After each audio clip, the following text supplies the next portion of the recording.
করে থামাবে কে হাদিকে? শুয়োরের বাচ্চারা চেনে না আজাদিকে। প্রতি ফোঁটা রক্তের কত শত মূল্য, শহীদের জমিনে রক্ত অতুল্য।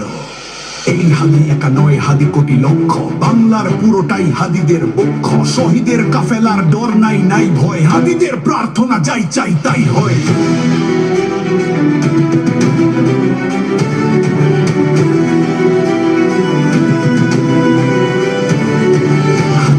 এই দেশ জমিনের রক্ত, যুগে যুগে হাদিদের কেন যে অযত্ন। হাদিরাই এটো বোমা আবাবিল পক্ষী, সহুসের মন ছিল সুশীতল লক্ষ্মী। বাবরার হত্যায় ভেবেছিলে শ্রেষ্ঠ, দেখেছ কি ফলাফল ছেড়ে নাই কেষ্ট। হাদিরাই জন্মায় ফাতেমার গর্ভে, হাদিরাই মরুভূমি ফুলে ফলে ভরবে। হাদিদের ভয় নেই, হাদিরা শহীদ তো, হাদিরাই ওমর আলী বাদবাকি বৃত্ত। গুলি টুলি হাদিদের ঝুলটাও ছেড়ে না, হাদিরা আছে বলে ফাশিস্ট ফেরে না। আসসালামু আলাইকুম দর্শক, গলাটা একটু ভাঙা, তারপরে এসছি আপনাদের সামনে দুটি কথা বলার জন্য। প্রচণ্ড ঠান্ডা বিরাজমান, আবহাওয়া খুবই খারাপ, অতিরিক্ত ঠান্ডা, শৈত্যপ্রবাহ চলছে সম্ভবত। তারা কি দেশের নেতা নাকি সিইও? দেশের সিইও, চিফ এক্সিকিউটিভ অফিসার। দেশ কি চলবে জনগণের ইচ্ছায় নাকি ওনার সিদ্ধান্তে দেশ চলবে? ওনার নিজের তারিখ জিয়ার নিজের ব্যক্তিগত ইচ্ছাতে দেশ চলবে? একটা দেশ কারো ব্যক্তিগত ইচ্ছাতে চলতে পারে না। একটা দেশ চলে রাষ্ট্রের জনসাধারণের ইচ্ছাতে, জনসাধারণের ইচ্ছার প্রতিফলন থাকতে হয়।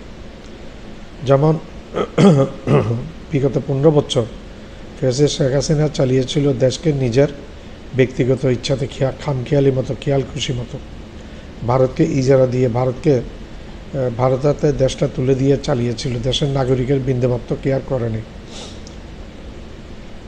একটি দেশ কারো ব্যক্তিগত ইচ্ছা, এমনকি দলের ইচ্ছাতেও পরিচালিত হতে পারে না। ওনার plan, I have a plan, উনি এসে বলল আই হ্যাভ এ প্ল্যান।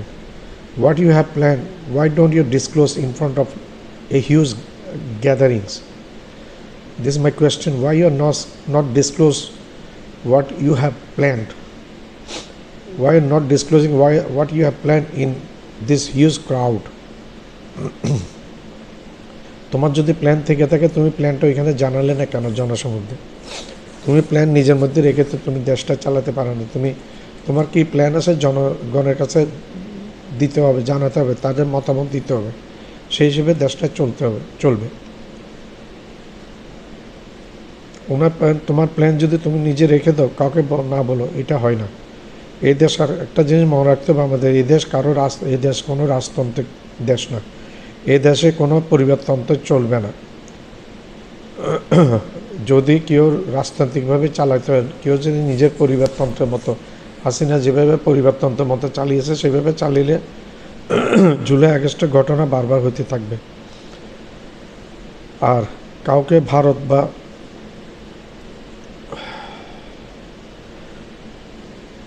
নিজের প্ল্যান মতো চালালে জনগণ কাউকে গদিতে থাকতে দিবে না। হাসিনার মতো পরিণতি হবে, হয় ভারতে পালাতে হবে, আর নাহলে বঙ্গোপসাগরে চলে যেতে হবে, আর নাহলে জনগণে পাঠিয়ে দিবে ভারতে অথবা বঙ্গোপসাগরে। ছাত্র জনতা এখন কোনো ফ্যাসিস্ট বা কোনো পরিবারতন্ত্রকে, কোনো ভারতের দালালকে, কোনো ভারতের সাথে চুক্তি করে এসে কেউ যদি দেশ চালাতে চায়, তাকে গ্রহণ করবে না। কেউ আবার ফ্যাসিস্টের মূলে ছাত্র জনতা আবার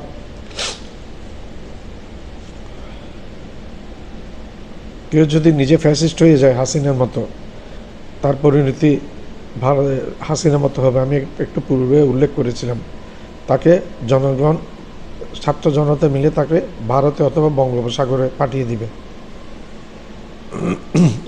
উনি যদি সঠিক সিদ্ধান্ত না নেন, তাহলে হাসিনার পরিণতি যেই আসুক ভবিষ্যতে বাংলাদেশের লিডার হিসেবে, বাংলাদেশের প্রধানমন্ত্রী হিসেবে, তাকে হাসিনার পরিণতি বহন করতে হবে। ইতিহাসের একটা সবচেয়ে বড় শিক্ষা হচ্ছে, ইতিহাস থেকে কেউ শিক্ষা নেয় না।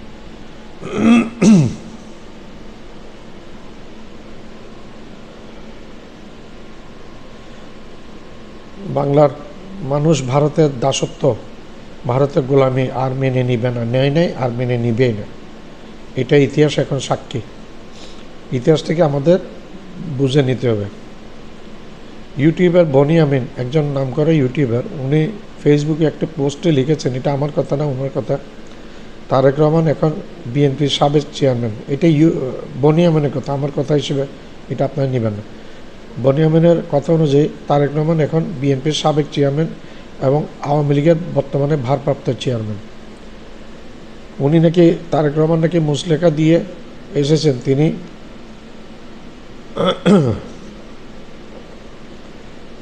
বনি আমিন বলেছে তারেক রহমান নাকি মুচলেখা দিয়ে এসেছেন। এটা জানি না বনি আমিন কোত্থেকে এই তথ্য পেল।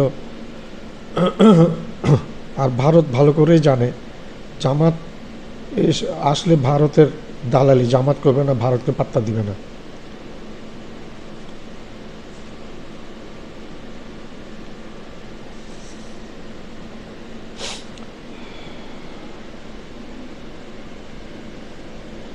কেউ আর ডিক্টেটর হিসেবে বাংলাদেশের গদিতে দীর্ঘদিন মসনদে বসে থাকতে পারবে না। আর প্রবাসীরা একটি সত্য জুড়ে দিয়েছে, হাদির বিচার যদি সঠিকভাবে নয়, হাদির বিচার যদি না হয়, তাহলে ফরেন যে প্রবাসীদের যে রেমিটেন্স, যে ডলারগুলো পাঠায়, তারা টাকা পাঠানো বন্ধ করে দিবে, স্ট্রাইক করবে। বন্ধ করে দিলে তখন বাংলাদেশের অর্থনৈতিক অবস্থা 12টা বাজে, লও ঠেলা।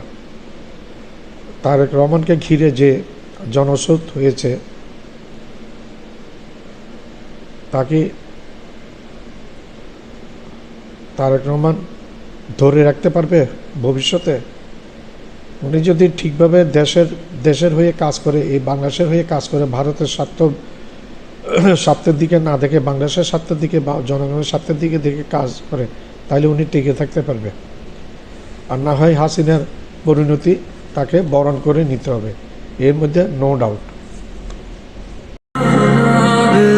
इतना दुखाया है तुमने हमको, न मनाओ रहने दो। तुम साथ हमारे जब तक थे, हर ख्वाब हकीकत लगता है। दिल इतना दुखाया है तुमने हमको, न मनाओ रहने दो। शहादत की राह तुम चुन ली, हम सबको सिर्फ अब रोने दो। तुम हंसते थे तो लगता था ये मुल्क अभी जिंदा है। तुम चलते थे तो लगता था ये शहर अभी जिंदा है। तंज़ीम की सांसों में हादी तेरी खुशबू ही रहती थी। तंज़ीम की सांसों में हादी तेरी खुशबू ही रहती थी। दिल इतना दुखाया है तुमने हमको, न मनाओ रहने दो।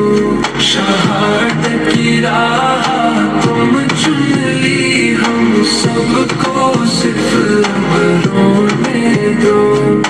होठों पे तबासुम रहता था, नजरों में भी तुम ही बसते थे। तू साथ हमारे जब तक थे, हम सच में दिल से बसते थे।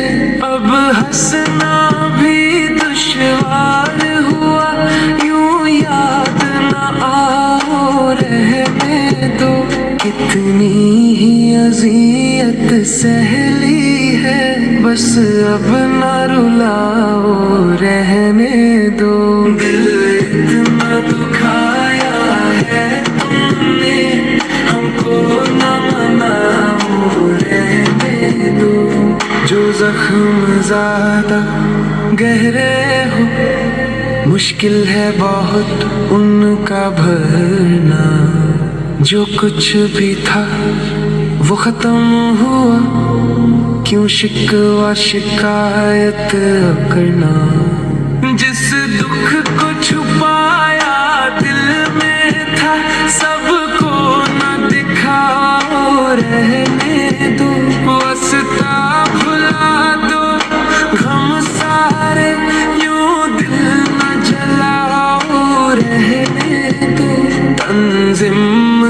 सांसों में हादी तेरी खुशबू ही रहती थी। तू साथ हमारे जब तक थे हर ख्वाब हकीकत लगता था।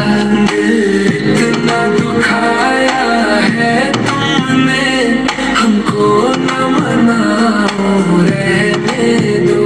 तुम साथ हमारे जब तक थे हर ख्वाब हकीकत लगता है।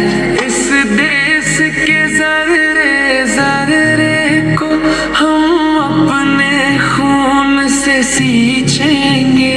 अल्लाह की कसम इस धरती को गुलजार बना कर दम लेंगे। जिस खून शहीदा से अब तक गुल रंग हुई है ये ज़मीन, इस खून के काट काट से तूफान उठा कर दम लेंगे। दिल इतना दुखाया है तुमने हमको न मनाओ रहने दो। तुम साथ हमारे जब तक थे हर ख्वाब हकीकत लगता थे। हर ख्वाब हकीकत। আসসালামু আলাইকুম। আমার ভিডিওটা আপনারা লাইক করবেন, শেয়ার করবেন, সাবস্ক্রাইব করবেন।